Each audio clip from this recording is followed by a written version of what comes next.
ডিসেম্বরের শেষ দিকে উত্তরাঞ্চলে শৈত্যপ্রবাহ বয়ে যেতে পারে বলে জানিয়েছে আবহাওয়া অফিস। তবে তীব্র মাত্রার শৈত্যপ্রবাহের কোনো আশঙ্কা নেই। এছাড়া দেশের দক্ষিণের জেলাগুলোতে আজ আকাশ মেঘলা সহ কোথাও কোথাও হালকা থেকে মাঝারি ধরনের বৃষ্টি হতে পারে। হাসান মামুনের রিপোর্ট। চলতি মাসের শেষ সপ্তাহে শীতের প্রকোপ বেড়ে পুরো জানুয়ারি মাসে দেশে 2 থেকে 3টি মাঝারি থেকে তীব্র মাত্রার শৈত্যপ্রবাহ বয়ে যেতে পারে বলে পূর্বাভাস দিয়েছে আবহাওয়া অফিস।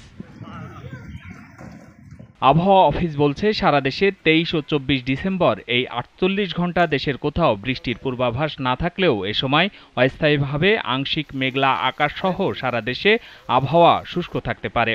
তবে 25 ডিসেম্বর ঢাকা, খুলনা, বরিশাল ও চট্টগ্রাম বিভাগের 2-1 জায়গায় হালকা বৃষ্টি হতে পারে।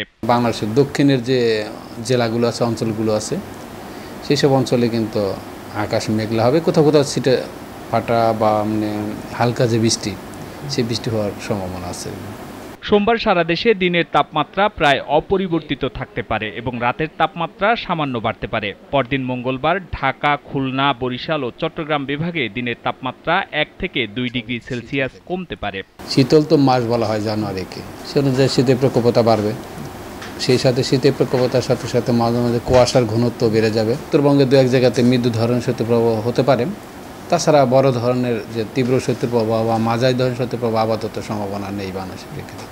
আবহাওয়া অফিস আরও জানিয়েছে, 28 ডিসেম্বর থেকে ডিসেম্বরের শেষ সময় মধ্যরাতে ও সকালে দেশের উপকূল অঞ্চলগুলোতে কুয়াশা সৃষ্টি হতে পারে। Hasan Al Mamun, GTV news, Dhaka.